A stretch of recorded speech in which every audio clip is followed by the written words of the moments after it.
Good morning and welcome to this very special day. On behalf of the Field Office Director of the United States Citizenship and Immigration Services, Albuquerque Field Office, Mr. Jesse Mendez, I would like to welcome you to today's ceremony. Now, please stand for the posting of the colors. The colors will be posted by Boy Scout Troop 640 of Edgewood, New Mexico. Color guard, attention. Color guard, forward, march.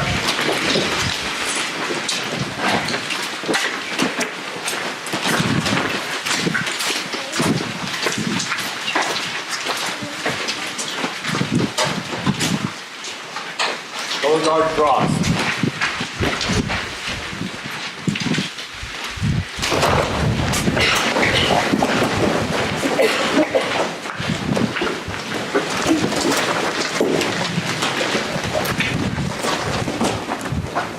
Color guard, post the colors. Color guard, reform.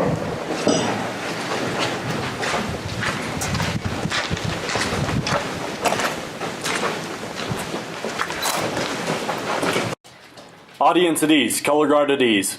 I'd like to ask you all to please remain standing as Miss Brenda Marez Tapia sings the national anthem.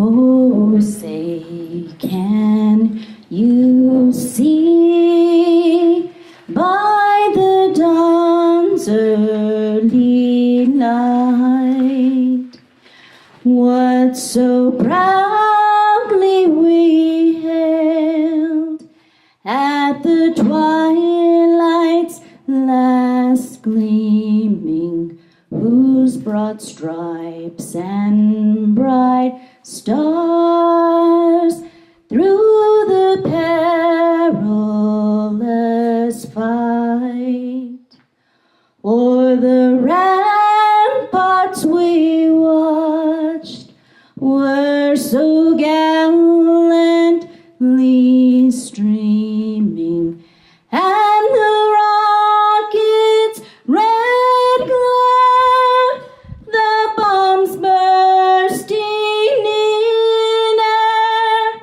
gave proof through the night that our flag was still there.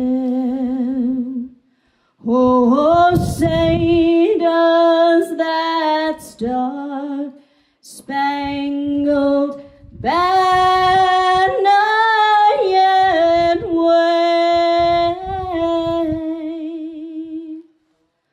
o'er the land of the free and the home of the brave.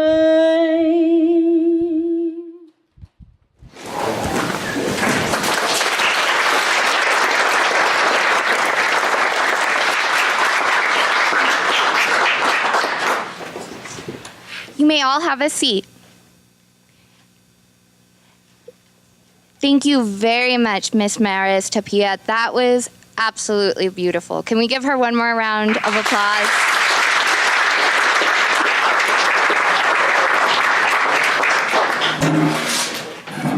The road to citizenship, for many, normally comes on the day they are born.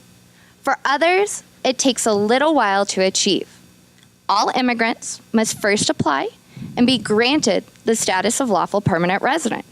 Not all who apply for the benefit are granted this status. All of you sitting in front of me today, this is what you had to go through. You know the process. It was long, it was tedious, but you did it. Most lawful permanent residents must then wait until they have been lawful permanent residents for at least 5 years to be eligible for naturalization. For those married to a U.S. citizen, the wait is shortened a little to only 3 years. This path is shortened greatly for those who have chosen to join the military, serve with honor, and defend a country that they are not even a citizen of. Once they have met the residence requirements, they can apply for naturalization to become a United States citizen. All of your family members and friends, I want you to recognize what a huge accomplishment this is for all your loved ones up here today. On the day of their interview, they must also be able to demonstrate knowledge of the English language, including reading and writing, unless exempt. They must be able to also demonstrate knowledge of our country's history and government. If you've never taken the naturalization test, I suggest you go out online and take a look at those questions. They might surprise you. Some of them can be kind of hard. Well, actually, a lot can be hard. They must also be able to prove that they're of good moral character and subscribe to the principles of the Constitution. Once they meet these requirements, they become eligible for naturalization to become a United States citizen. The U.S. Citizenship and Immigration Services is pleased to present 10 applicants for United States citizenship, representing 7 different countries. That's pretty impressive. 10 people, 7 different countries. It's a testament to what makes this country so wonderful. As the name of your country of nationality is called, I'd like you to please stand and be recognized. Then you may have a seat. So let's begin. Belgium.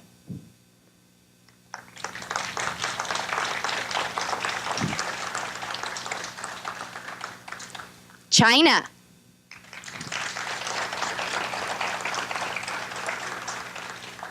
The Czech Republic.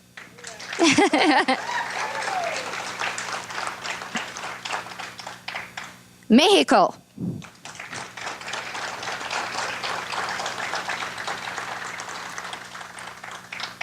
New Zealand.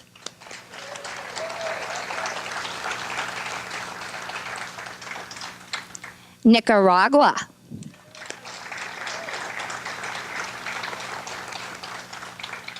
And last, but very not least, Venezuela.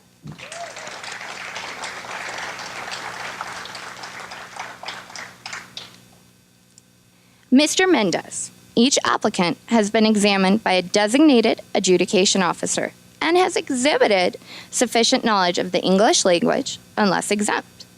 They have been found to be of good moral character, subscribing to the principles of the Constitution, and well disposed to the good order and happiness of the United States.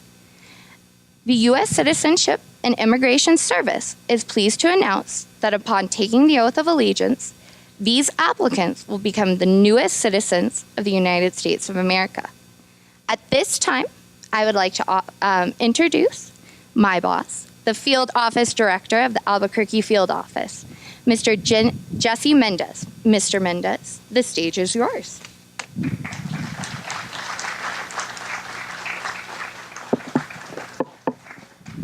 Good morning. How's everybody doing?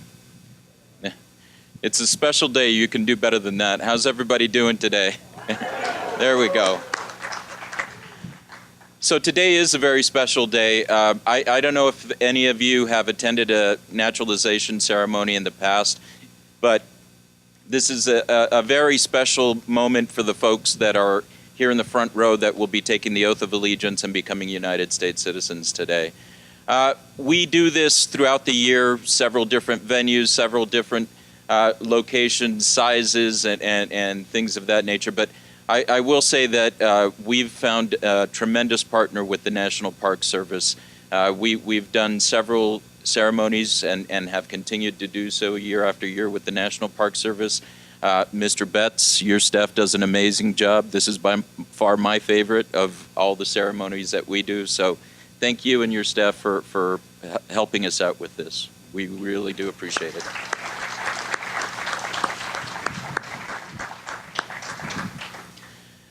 So when we talk about citizenship, I think it's always, unclear to many people about, what does citizenship entail? What does it mean to the folks that are in this front row today that are becoming citizens? Officer Wright alluded to it in her comments about having 10 people from 7 different countries that are now becoming citizens today. That is quite a testament to who we are as a country. I think that when we talk about citizenship, for those of us that were born here, I won't say that we take it for granted, but we don't know anything but United States citizenship. Here we have 10 individuals that have lived in different countries, that have experienced what those countries have to offer, and have chosen to immigrate to this country and become citizens of it. That is a tremendous, tremendous decision, and I thank you and I applaud you for making that decision. You truly do make us stronger by the choices that you've made and by being here today. So thank you.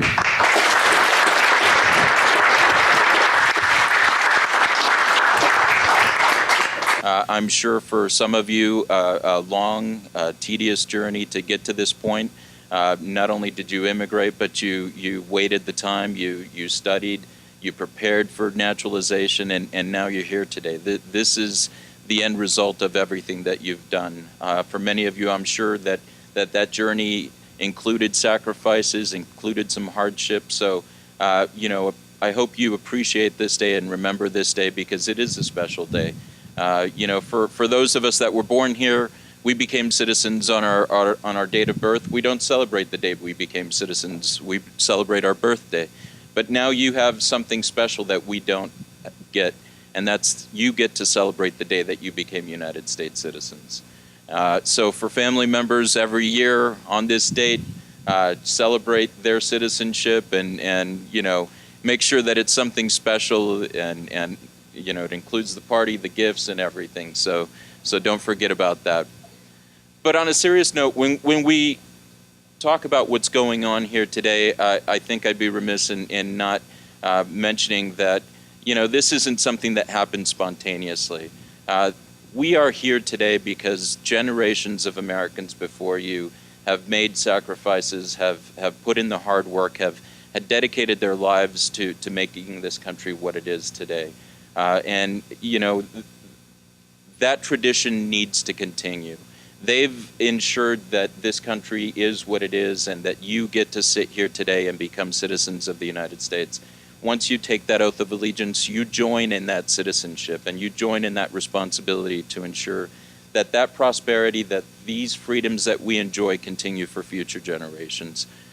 So with that said, I won't delay the most important part of this ceremony, which is you actually taking the oath of allegiance and officially becoming citizens. So for those of you that are becoming citizens, please stand and raise your right hand and repeat after me, please. Is everybody ready? Family members, Ms. Wright mentioned that you could come up and take photos if you'd like, so don't forget about that.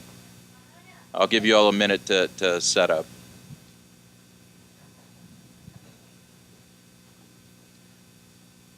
It only happens once. We don't get do-overs on these.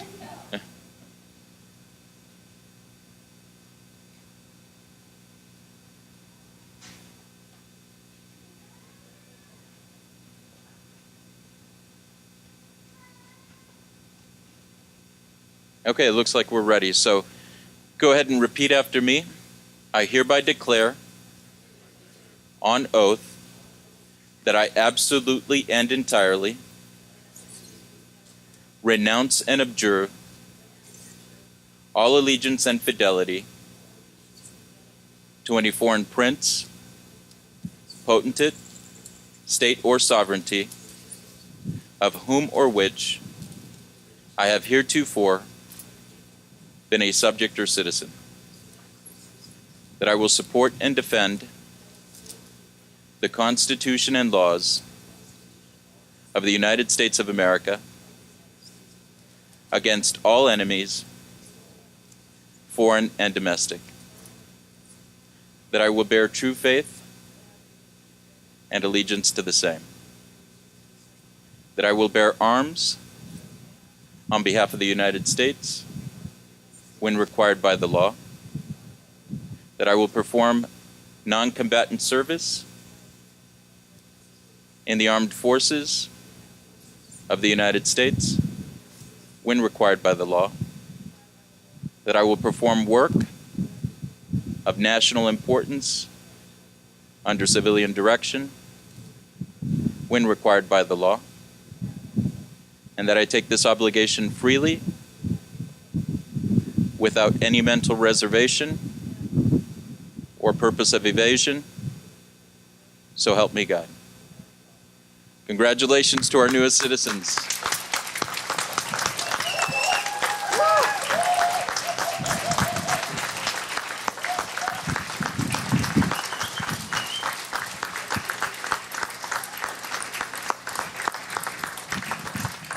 So make note of the date, but not only the date, the time, because at this very minute you are America's newest citizens. Congratulations.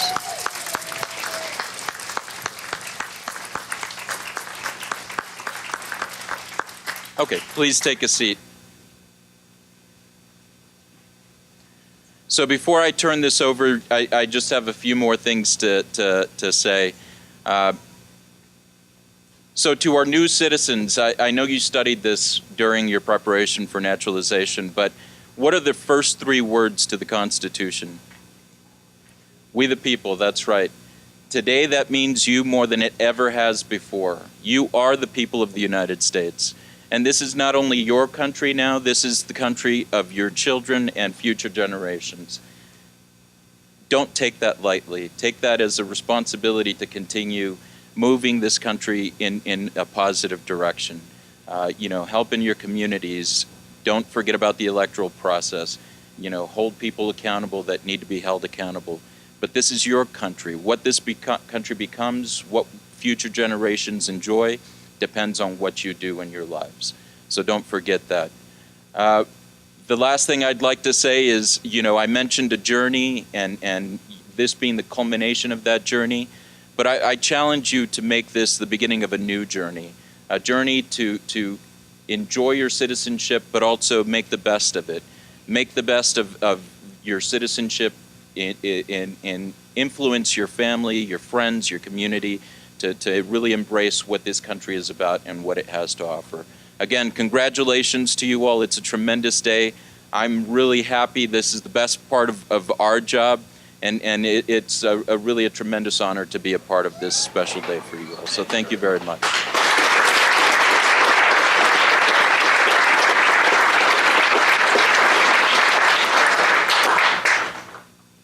Thank you very much, sir. I'd like to ask you to all stand and join the Boy Scout Troop 640 and reciting the Pledge of Allegiance. I pledge allegiance to the flag of the United States of America and to the republic for which it stands, one nation, under God, indivisible, with liberty and justice for all.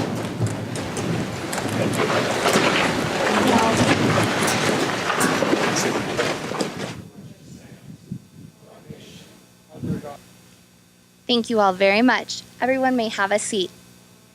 Now we have a special message from President Donald J. Trump. My dear fellow American, it is with great pride that I welcome you into the American family. No matter where you come from or what faith you practice, this country is now your country. Our history is now your history, and our traditions are now your traditions. You enjoy the full rights and the sacred duties that come with American citizenship. Very, very special. There is no higher honor. There is no greater responsibility. You now share the obligation to teach our values to others, to help newcomers assimilate to our way of life, and uplift America by living according to its highest ideals of self-governance and its highest standards. All Americans are your brothers and sisters, and each of us must do our part to keep America safe, strong, and free. America is our home. We have no other. You have pledged allegiance to America, and when you give your love and loyalty to America, she returns her love and loyalty to you. We share one American heart and one American destiny. It is a destiny filled with love, opportunity, and hope. We celebrate this day. We welcome you into our national family. We applaud your devotion to America, and we embrace the wonderful future we will have together. Thank you, God bless you, and God bless America. Now, I would like to introduce our keynote speaker, Superintendent of the Salinas Pueblo Missions National Monument, Superintendent Tom Betts. Mr. Betts, I'm going to give you a little bio on Mr. Betts because he's quite an impressive gentleman. Mr. Betts is a second-generation National Park Services Ranger. Following in the footsteps of his father, who retired as the last flying superintendent of Mount McKinley National Park in Alaska, he started his National Park Service career as a volunteer in Crater Lake National Park in Oregon, and now has 36 years in with the NPS. As a seasonal law enforcement ranger, Tom has worked, now this is impressive, in Crater Lake, Lake Clark National Park and Preserve in Alaska, Hawaii Volcanoes National Park in Hawaii, and Grand Teton and Yellowstone National Parks in Wyoming. As somebody that loves going to national parks and even has a national park passport, I am highly impressed. You've got quite a few awesome stamps there. He began his permanent career in 1985 as a river ranger in Arizona's Grand Canyon National Park, where he met and married his wife, Beth Bates, who is also a second-generation park ranger. Next was Rocky Mountain National Park, Yellowstone National Park, then Wrangell St. Elias National Park and Preserve in Alaska, where he was a district ranger pilot for 13 years, flying NPS aircraft and the incredible wilderness found there. Bandelier National Monument in New Mexico is next for his first chief ranger job, lasting 6 years. Both Beth and Tom transferred back to Alaska in Katamai National Park and Preserve, where he was a chief ranger for a year and a half. Tom and Beth moved back to New Mexico in 2016, where he remains the superintendent of Salinas Pueblo Missions National Monument. Tom and Beth have 2 grown children, daughter Dana, a nurse in Boston, and son Drew, who works seasonally for the National Park Service. National Park Service runs in your family, I see. Tom graduated from Oregon State University with a bachelor's in science in animal production in 1979. He continues to fly for pleasure and maintains a personal airplane. Mr. Betts, the floor is yours.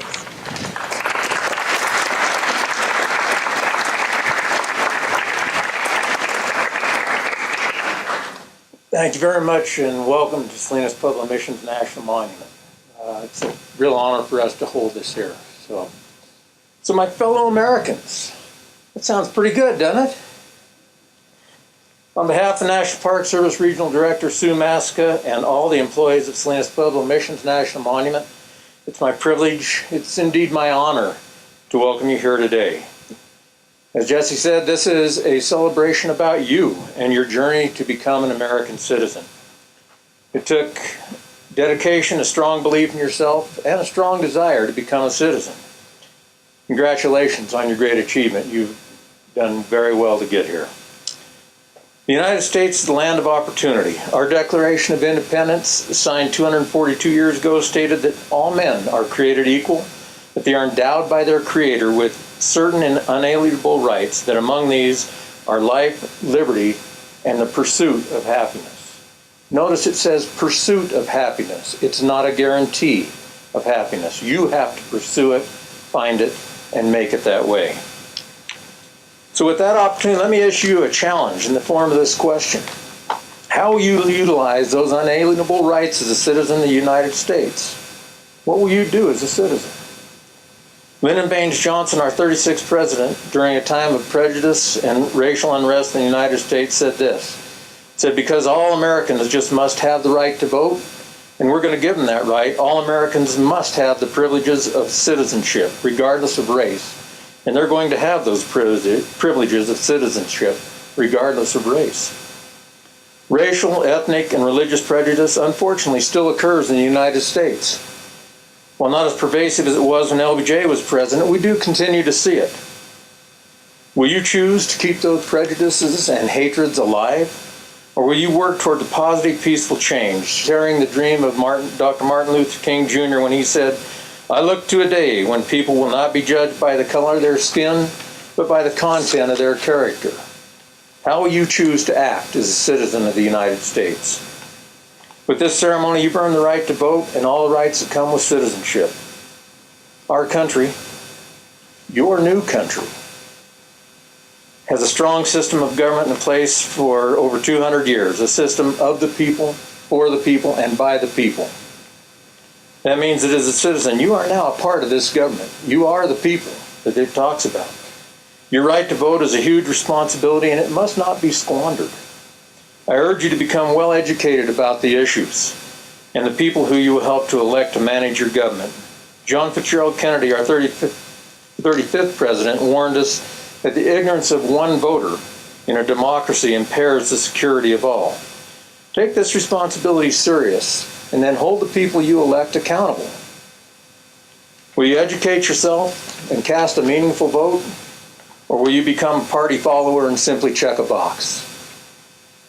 One of the items you'll take away with you today is the United States flag. Each one of these flags has flown over the state capitol in Washington, D.C. and has officially represented your new government. Cherish this flag. Few people get to own one that has flown in this place of honor. On June 14, 1977, in order to establish an official flag for the new nation, the Continental Congress passed the first Flag Act. It stated that the flag of the United States be made of 13 stripes, alternate red and white, that the Union be 13 stars, white in a field of blue, representing a new constellation. As the country changed and grew, so did the flag, until it now has 50 stars. And this flag is much more than something we just hang from a standard. We salute the flag when it passes, and we pledge our allegiance to the flag, not because we think it's pretty or that it's required, but as Woodrow Wilson, our 28th president, had said about our flag in 1915, the things that the flag stands for were created by the experiences of great people. Everything that it stands for was written by their lives. The flag is the embodiment, not the sentiment, of history. And so this flag is also the embodiment of patriotism, as well as the willingness to protect and defend our country. Adlai Stevenson, talking about patriotism in one of his campaign speeches during the 1952 presidential election, referred to a patriotism that puts country ahead of self, a patriotism which is not short, frenzied bursts of emotion, but the tranquil and steady dedication of a lifetime. The dedication of a lifetime. These are words that are easy to utter, but this is a mighty assignment. And now this assignment is yours. Since 1776, the United States has seen many well-known patriots recorded in the annals of history. But countless thousands have never been recognized in a history book because their patriotism was behind the scenes and had that tranquil, steady dedication that Stevenson talks about. Patriots come from all walks of life, not just the military, and all patriotism makes a difference. How will you show your patriotism to your new country? I really believe that holding this ceremony in a unit of the National Park Service is very appropriate. The Park Service is the protector of American history and the tradition, as well as our natural and cultural resources. One of my favorite patriots, Stephen T. Mather, came from an immigrant family and was a self-made millionaire.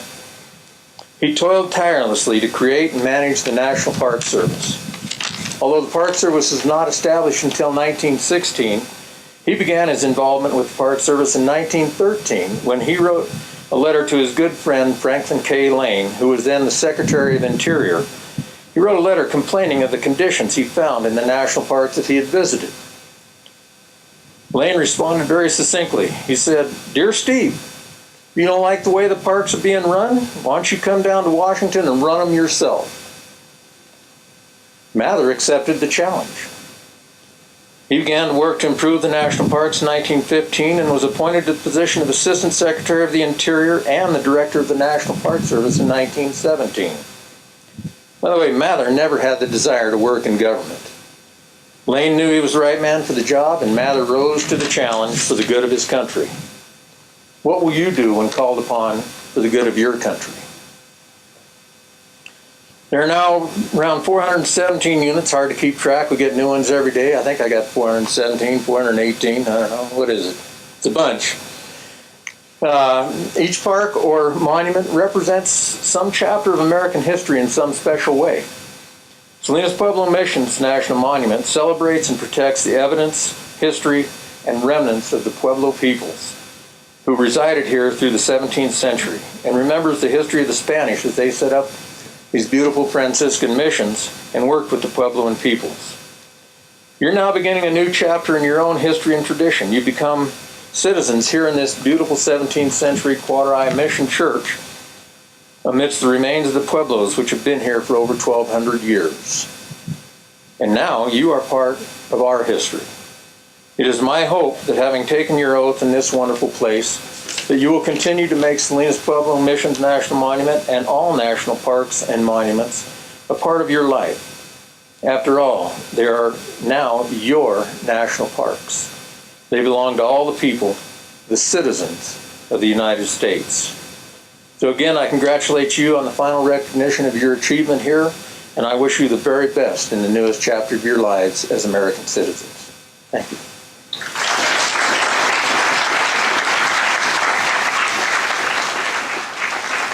I would like to introduce you to our first guest speaker, Dr. Joseph P. Sanchez.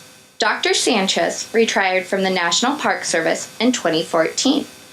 During his time with NPS, he served as a superintendent of Petroglyphs National Monument. He also served as acting superintendent at Pecos National Historical Park and at Fort Davis National Historic Site. He is also the founder and director of the Spanish Colonial Research Center at the University of New Mexico.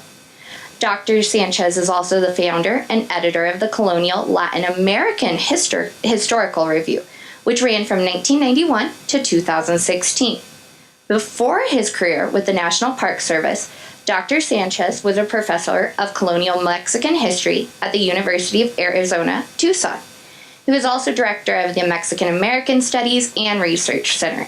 He has taught at the University of New Mexico, Santa Ana College, and Santa Ana College in Southern California, and the Universidad Autónoma de Guadalajara in Mexico. You are quite impressive. We've got some impressive people here today. Dr. Sanchez has presented numerous papers at conferences in the United States, Canada, Sweden, Italy, Spain, and Mexico. Throughout his career, he has researched archives in frontiers in California, Arizona, New Mexico, Texas, and Alaska. He has also directed and conducted researches for several congressionally mandated studies that resulted in the designation of historical trails. They are the Camino Real de Tierra and Adentro National Historic Trail that runs from Mexico City to Santa Fe, El Camino Real de las Tejas National Historic Trail that runs from Saltillo to San Antonio, Texas, and the Old Spanish Trail National Historic Trail that runs from Santa Fe to Los Angeles via southern Utah. Internationally recognized in April 2005, he was inducted into the prestigious knighthood Order of the Orden de Isabel la Católica by King Don Juan Carlos of Spain. Wow, that is impressive. In 2010 to 11, the Secretary of the Interior and the Director of the National Park Service named him to serve as a chair of the American Latino Heritage Theme Analysis Task Force to review how Latino themes can better supplement and or be integrated and then into the narration of our national story. Dr. Sanchez, the stage is yours.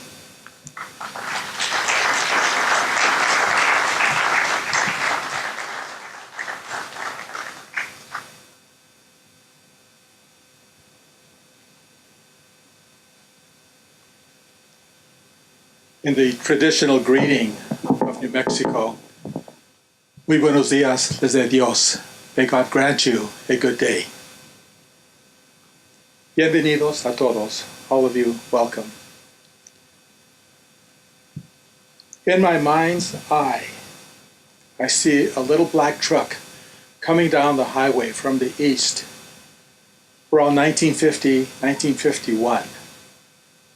In that little black Ford truck were 4 people, my grandfather, my father, my brother, and myself.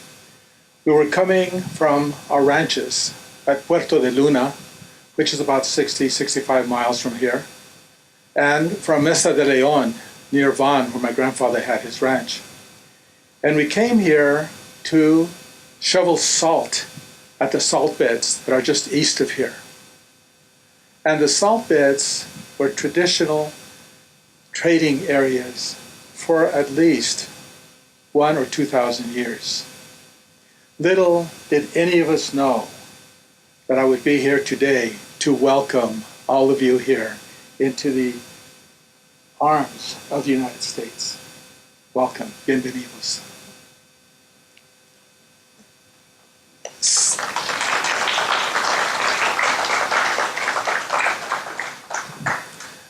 Salinas Pueblo Missions National Monument takes its name from the salt beds, but it also takes its name from the pueblos, Cuaray, this being one of them. Las Humanas, Tabirá, Tenabo, Abo, even Chiliri and Tajique up the road are part of the heritage of this particular place. In about 1620, we began to see the first Spaniards coming into the area as missionaries. So the first words are Salinas, Pueblos, and the Pueblos are part of a long history. Something like 15,000 years or more ago, Native Americans entered the area of North America from Mongolia. They became known as the natives in time. But they're the first immigrants. They came here and they spread out through all of North America. And there are other entryways, but they make their way finally into the heartland and into Mexico.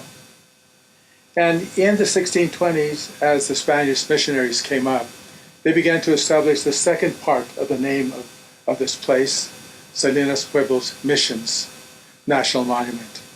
It is not until more recently, in the late 20th century, that we've become an entire collection of missions and sites. And so it's very proud, with a lot of pride I take, to also mention this, that the Native Americans who came here established themselves as the first people. But Las Humanas Pueblo, which is about 30 miles to the south of here, also known as Gran Quivira, was a place that attracted the natives from the Great Plains, Apache groups, that came to the salt beds, picked salt, and brought it into the Pueblo. They eventually stayed. The Humanos are part of the story here. Not too long ago, as one of my relatives was doing a genealogical search, he discovered that my family has Humano blood. So we are part of the heritage of Salinas National Monument, and I take great pride in working for the park as I have for many years. So as one who shares in the Humano ancestry, I appreciate that Salinas National Monument has preserved our heritage and continues to do so. My Spanish ancestors came here in 1598, and they passed by here in 1540, actually before, in 1580. They also came by here sometime around 1598, 1599, 1601, and 1604.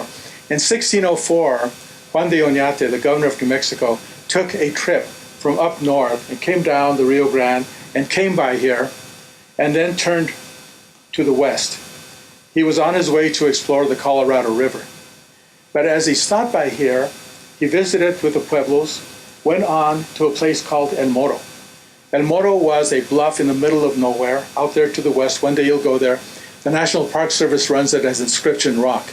And on there are 3,000 signatures carved into the rock. You'll have to go there one day and take a look for yourself. And it's not just 3,000 Spanish names. It's 3,000 names and inscriptions by petroglyphs by Native Americans, the first people, by the Spaniards, by Mexican explorers later, by Anglo-American military who passed by there, by missionaries, by settlers, 3,000 names carved on a rock. And the National Park preserves that, but it's part of our Hispanic heritage. Our Hispanic heritage is maintained by the National Park Service in at least 40 national parks across the country. But when Oñate passed by there in 1604, he left an inscription which read, El adelantado Juan de Oñate pasó por aquí, on his way to the Colorado. The governor Juan de Oñate passed by here. Passed by here, pasó por aquí. Those are very important words, because when I take a look at our national story, it is deep and it is broad. And aside from the immigrations of the first people, the immigrations of those people from Spain or from Mexico later, as the Mexican nation took hold, as the United States became part of the picture, we began to see that the migration is much broader than that. There were migrations from the Portuguese, the English, the Germans, the Dutch. There were migrations not only from Europe, but also from Asia and also from the Near East. There were migrations that came from the Philippines very early in the game. So as we began to see these migrations, this has always been, North America has always been a place for migrants to come and stay. And so for that reason, I have to say that you are part of that picture. It didn't stop just in the times of history. It continues into the modern day. When I look at my watch here, I see that you have been citizens for at least a half an hour.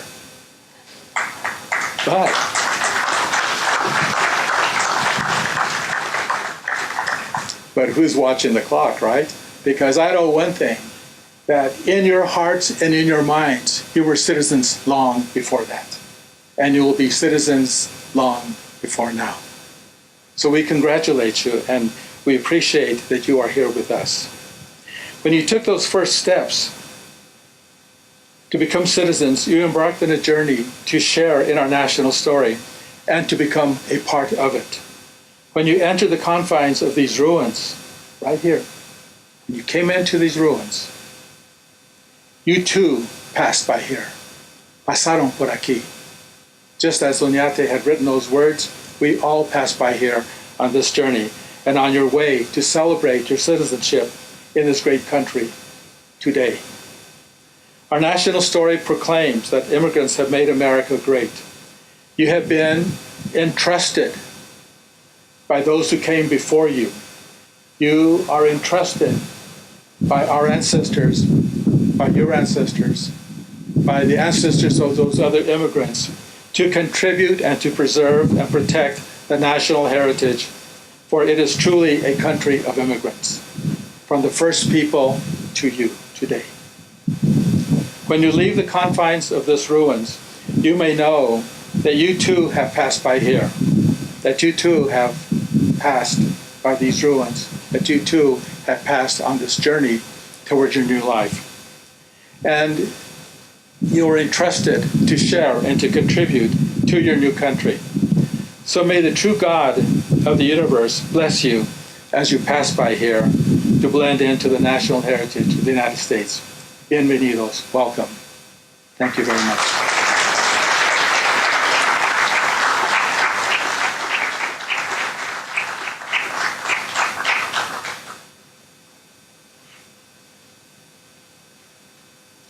Thank you very much, sir. Now, I would like to introduce to you our second guest speaker, Miss Donna Daner. Miss Daner was born and spent her childhood in New York. New York to New Mexico. That's pretty impressive. You stayed in the new part, though, right? Best decision. She attended Manhattanville College in Purchase, New York, and graduated with a bachelor's degree in elementary education. Donna and her husband, Lou, retired and moved from New York to the Deer Canyon community of Mountaineer, New Mexico in 2010. Their son, Jonathan, introduced them to New Mexico by attending the College of Santa Fe. They immediately knew that when retirement was before them, that New Mexico would be where they would retire. It is said New Mexico is a land of enchantment, and it is. Believe it. Amazingly, they found Mountain Air and discovered Salinas Pueblo Mission's National Monument. Donna had the amazing good fortune to have worked there over 6 years as a park guide, as well as working on on-site school programs and participating in historical lectures. In 2017, Donna retired again to concentrate on volunteering for the Mountaineer School Band, I was in band, and to work with the newly formed groups, the Friends of Salinas Pueblo Missions, Inc. They are a small nonprofit which supports Salinas Pueblo Mission's National Monument and their efforts to engage and support the community through educational programs, historical programs, and a variety of lectures. Donna also recently joined the board of the Manzano Mountain Art Council. This is very impressive. We've got all these members of the Mountaineer community here today, and Miss Dyer is one of them. Miss Diner, the stage is yours.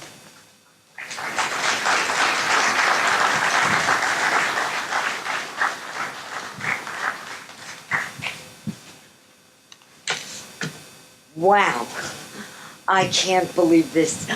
When I'm 95 years old and in a nursing home, I'll remember nothing, but I will remember this. This is a highlight of my life. Good morning, everyone. Congratulations to all of our new citizens. Thank you. It is an honor to have this opportunity to speak at today's citizenship ceremony. I am so excited to have this day with you. After agreeing to speak, I thought a great deal about my own family and their struggle when they came here. I spoke with my girlfriend, Alexandra, who took this journey. She shared her experiences with me. Although all of our stories are unique to each person, there are many things which have common elements. And I hope that you see them as I see them. I see people who have great courage, people who have different skill sets, people who see this country through new eyes and maybe a fresh perspective. The path, journey, adventure, whatever you want to call it, that placed you here today started many, many years ago.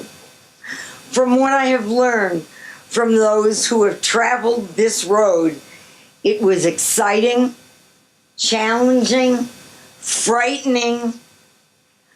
It was filled with twists and turns, and at times overwhelming. You never gave up. Today, you have achieved citizenship. It was your drive, your strength, and determination which allowed this to happen. I am sure that what you have accomplished today was no easy task. I applaud your efforts. Just think about this. You took a leap of faith. You're an adult, maybe raising a family. You have a job or maybe two. You're taking care of others. You accomplished this goal. What role models you are for your children and future generations. You have taken on the ever-challenging position of being a leader for yourself, for your children, for your communities. You know, over every other country in the world, you chose our America. Always remember, this is a remarkable country with incredible natural beauty, which attracts people from all over the world. It has been built in the past and continues to be built by people just like you. You bring a fresh point of view. Be proud of who you are and the people you came from. Be proud of your culture. Be proud of your heritage. Be proud to be an American. It's no longer you and me, it's we. Thank you.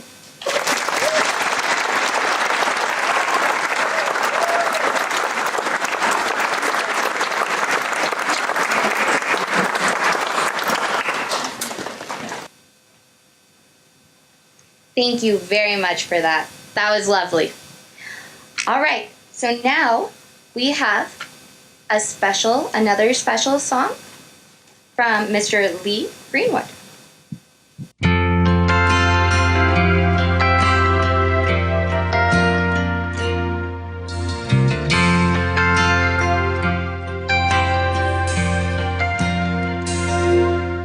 If tomorrow all the things were gone, I'd work for all my life, and I had to start again with just my children and my wife.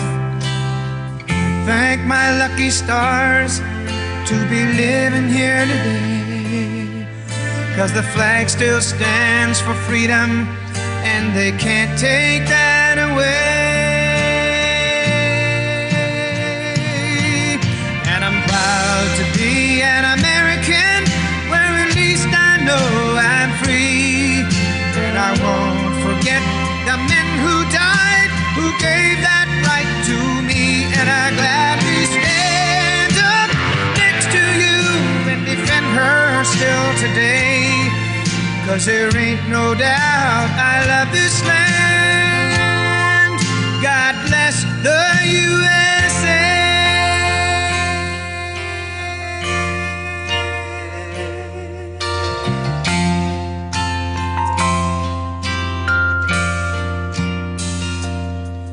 From the lakes of Minnesota to the hills of Tennessee, across the plains of Texas, from sea to shining sea, from Detroit down to Houston and New York to LA. There's pride in every American heart, and it's time we stand and say that I'm proud to be an American, where at least I know I'm free. And I won't forget the men who died, who gave that right to me.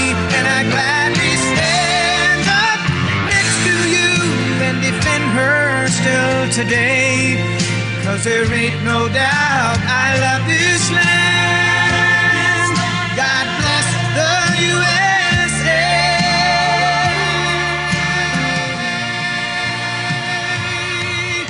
And I'm proud to be an American, where at least I know I'm free.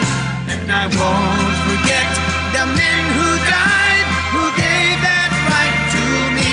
And I gladly stand up next to you and defend her still today, 'cause there ain't no doubt I love this land. God bless the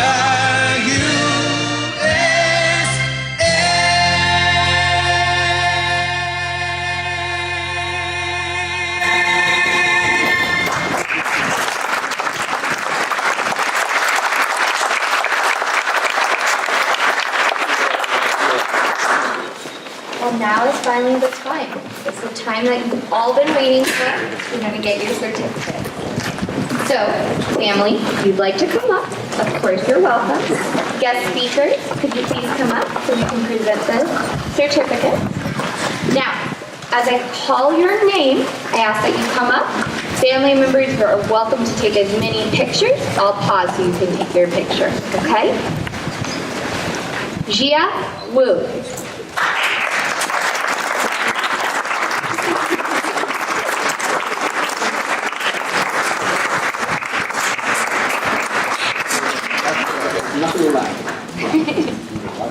Thank you.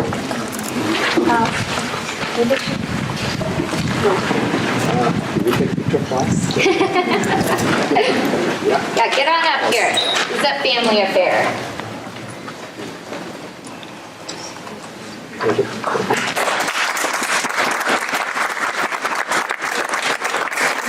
Susan Kathleen Torongo Staff.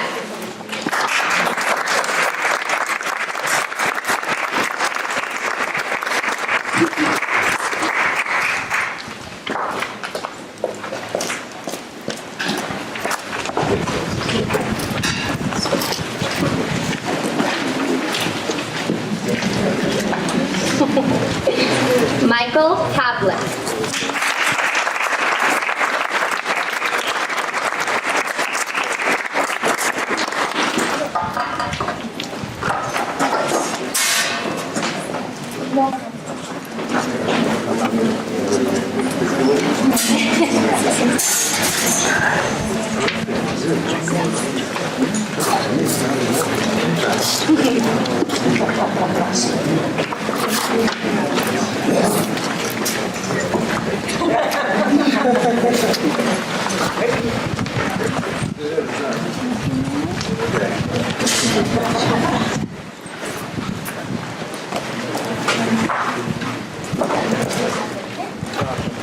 Camilo Martinez.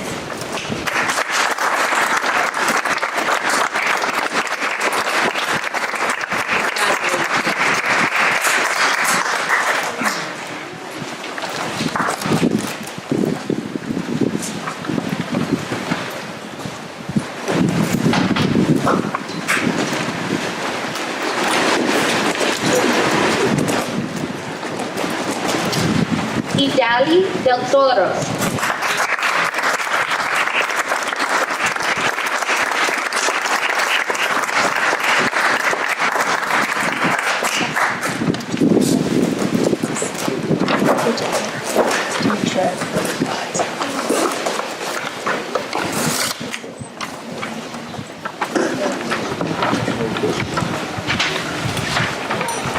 Carolina Iliana Bandurinen.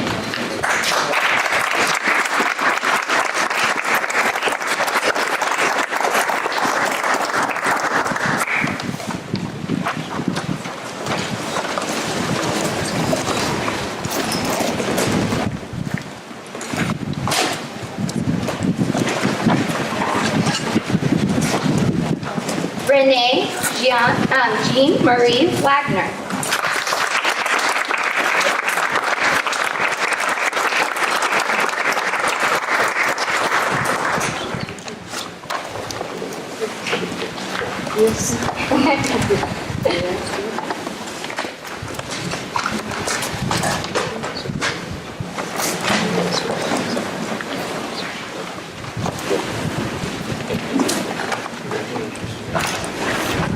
Raul Patrick Scheller Wanting. I apologize.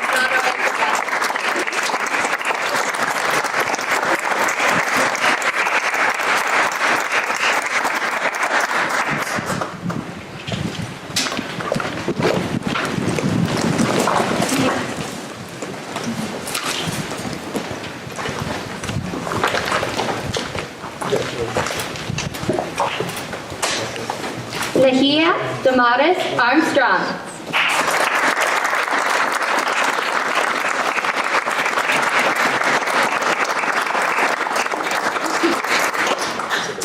There you go.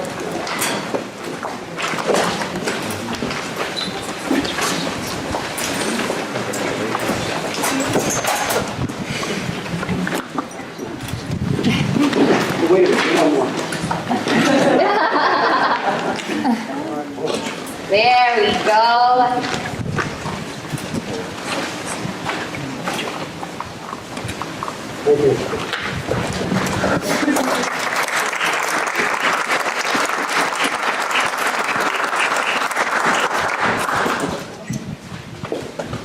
Carmen Calderon Maldonado.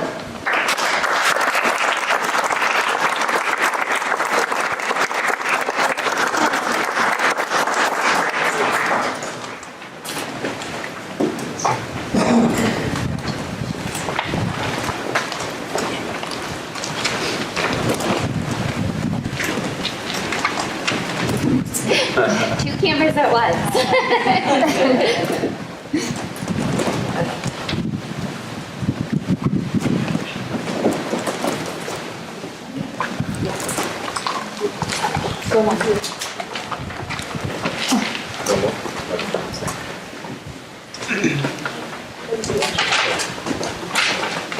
And last but not least, Wei Jiong.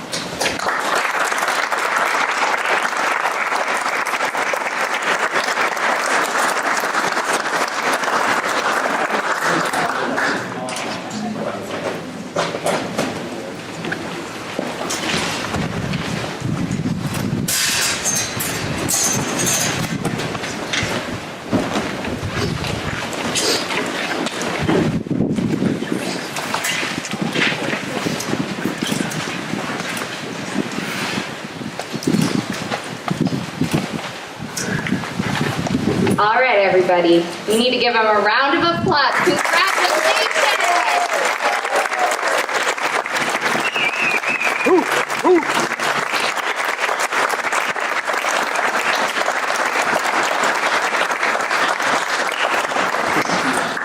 As someone that gets to interview you all, I just want to tell you each what an honor it is to get to meet each and every one of you throughout my career. It is a true blessing, and one of my favorite things about being an immigration service officer is hearing your stories.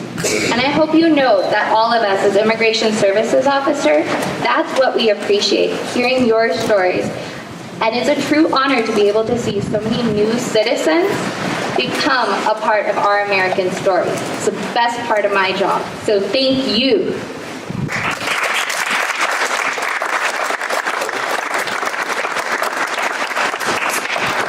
Now next, we have a very special treat for you all. I'm going to ask the guest speakers to come and have a seat.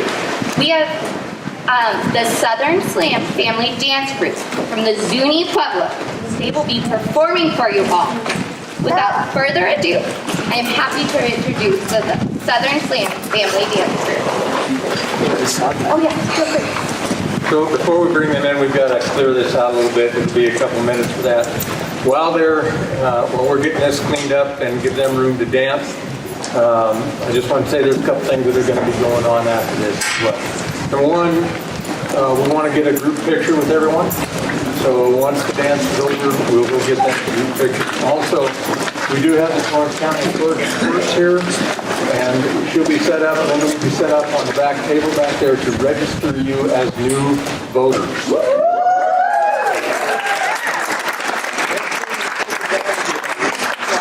The other thing that will be at that table for you, you may have noticed that we have video cameras going and we're filming this entire event. One of the things that the park will give to you, we will send you a copy of the video, but we're going to need your addresses. Customs and Immigration cannot, or Citizenship and Immigration cannot give us those addresses. So if you want a copy of that, please make sure that you give us your name and address that's legible, so that we can, once the video is compiled and ready to go, that we can get it sent to you, all right? And so these boys are going to be clearing out stuff for us here. Real quick, go grab a bottle of water if you need one, and then we really want you to enjoy the Pueblo dancers, because this is part of the heritage of this park. This is one of the things that we want to share with you, is what the culture is in this area. All right, so give us just a few minutes and we'll get the dancers on.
I just want to be honest with you all. I didn't really realize what we were going to witness today.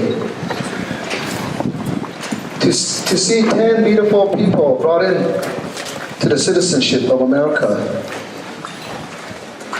What we're going to do for you all is one of the originals from my forefathers, from my ancestry. This beautiful dwelling that we're standing in and sitting in has a lot of history to it. They talk about the beginning of 1,200 years ago. But in our legends, in our stories, we were here before time immemorial. One thing about history is very powerful. It's our identity to who we are and where we come from. I heard beautiful words in what we call English.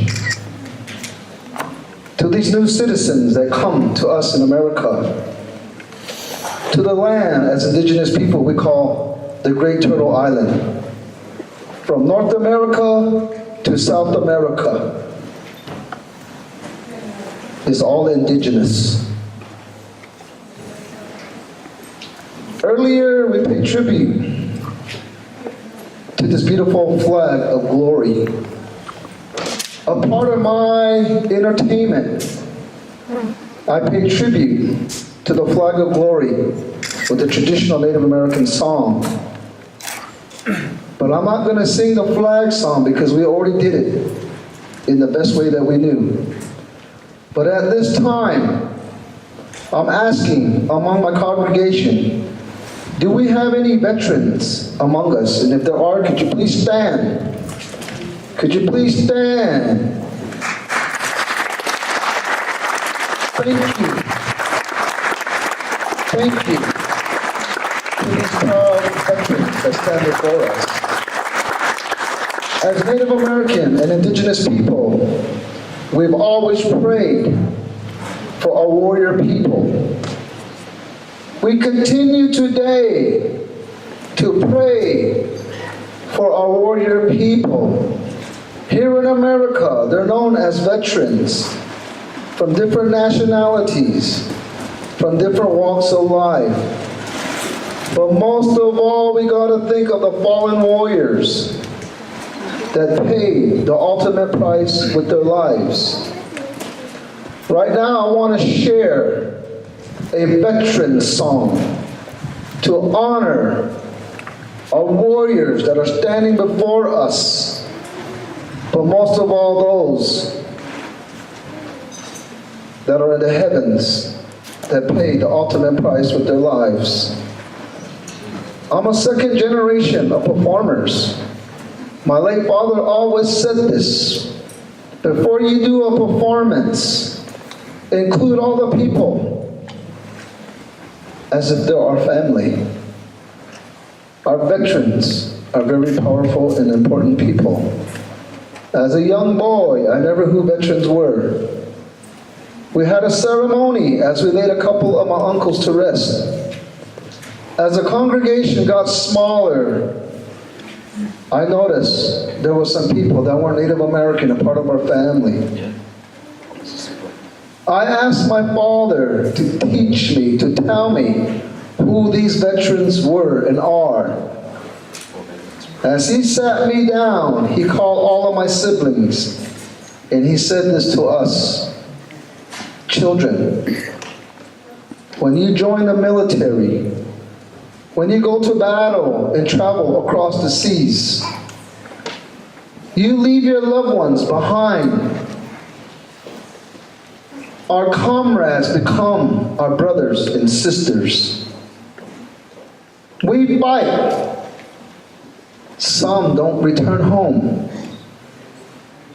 On the other side of the oceans, as we do battle, these are what we call our family. Today, I teach my children and my grandchildren to not only pray for our veterans, but to hold respect to them. If it wasn't for our veterans, our freedom wouldn't exist to what we enjoy today. I want to share this veteran song. I say, as indigenous people, we continue to pray for our veterans. Through history, women have always been a part of the armed forces, but not like today. We have armfuls of women in battle, standing with our men. For every battle and war that we had, we composed songs. I want want to sing a song that was composed for the Korean War a long time ago. For every battle that we go through as Americans, we compose songs for each war that our warriors go to. So this song is to honor not only the veterans that stand before us, but to all the veterans around the world, a veteran song.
Round of applause to our veterans.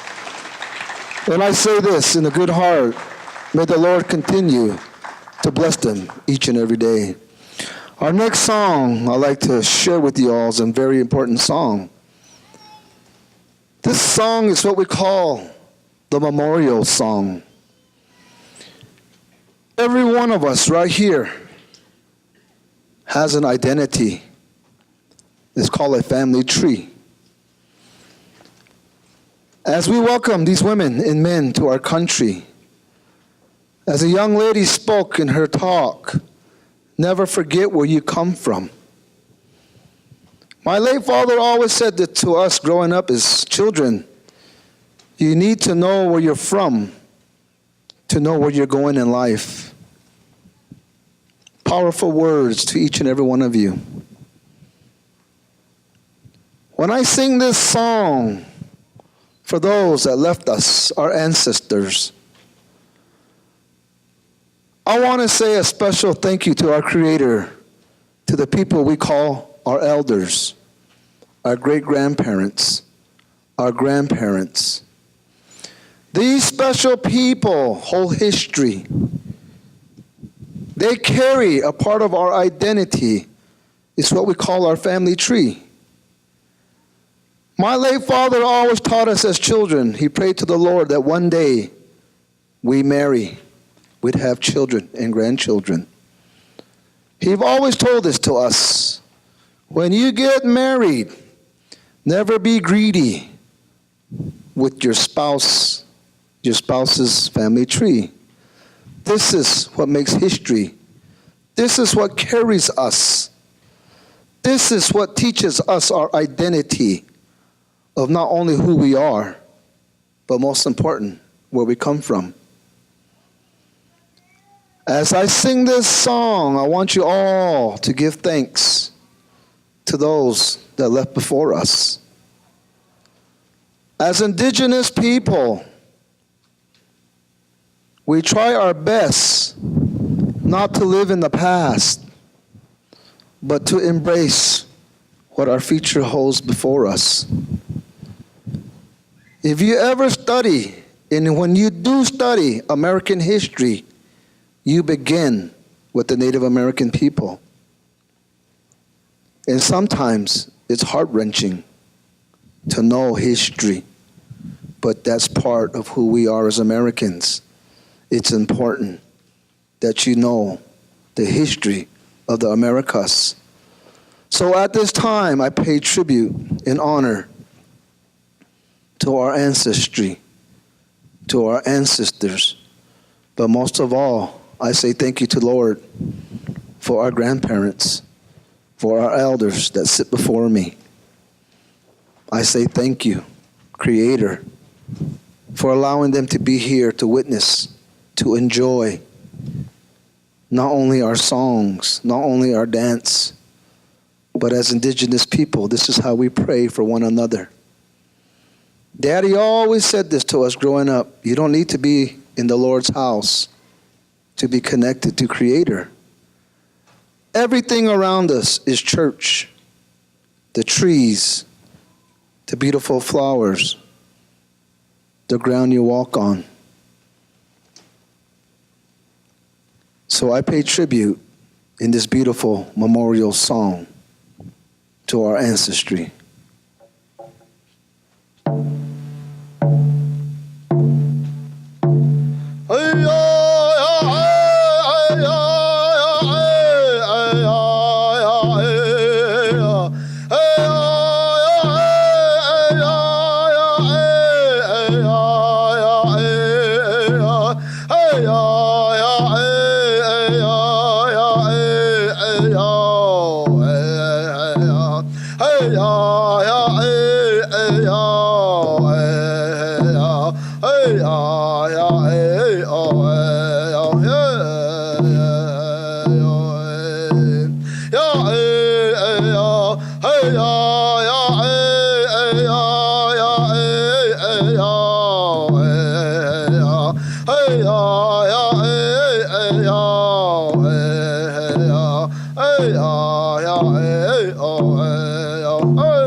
Thank you. Way long before modern technology, we lived off the land. The animals didn't only provide food for us, they provided the clothing. I tell my children that it'd be really interesting if we wore our native regalia every day. I tell my people and my children that we would attract a lot of attention if we wore our regalia of what we had from the yesteryears. What we wear today is what we call our Christian clothes. Our pants, our shirts, our blouses, our jackets, our suits. I've always told my children, when you look at old pictures on the walls, when you go into people's houses, always ask questions. Always ask who they are and where they come from. That is part of our history. I haven't danced this eagle dance in about 35 years. I am the youngest of 7 siblings. There's 5 of us boys. One of the eagle wings is one of the originals that I got from my late father in 2001 when he passed away. When we lost our father in 2001, 4 days after our traditional ceremony, when we laid him to rest, as the youngest son, the sibling, I asked my mother to bring out all the regalia that my daddy made for us.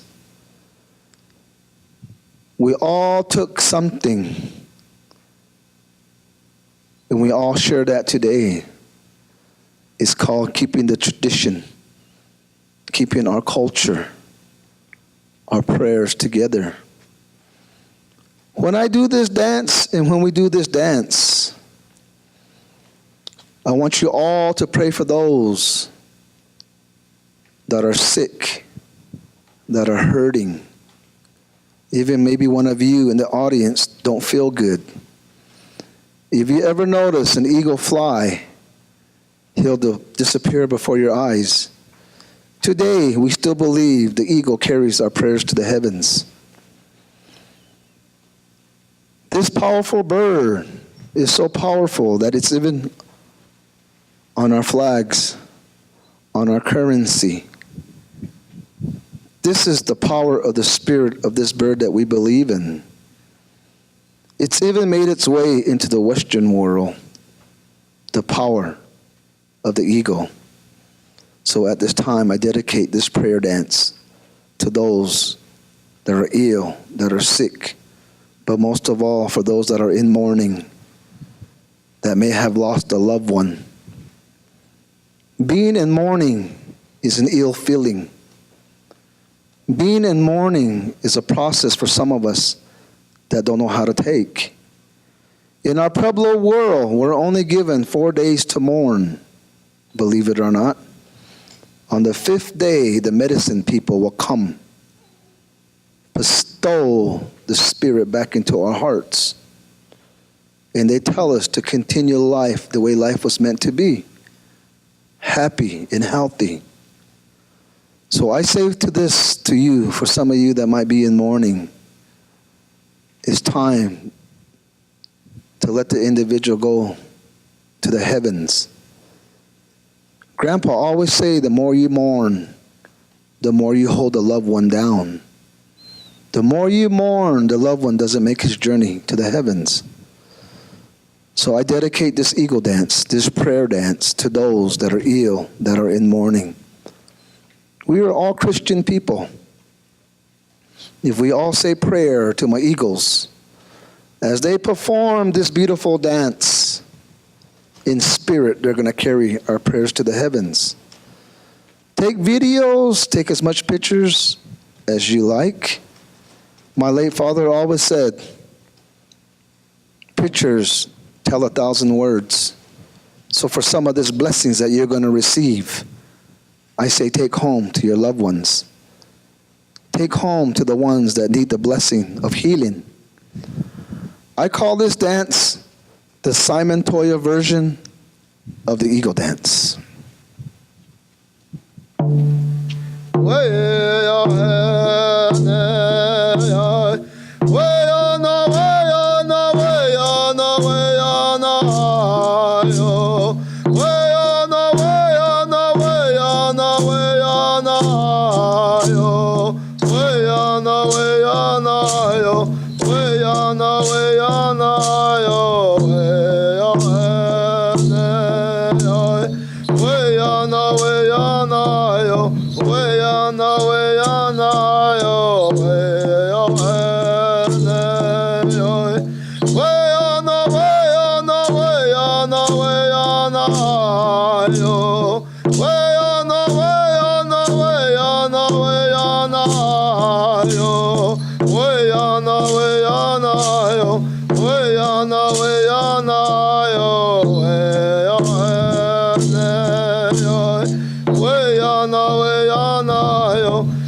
Thank you. I just want to say, may the dear Lord continue to bless each and every one of you. If you all want any family photographs, we'll be right here in the front for your picture taking. And once again, thank you very much. Aho.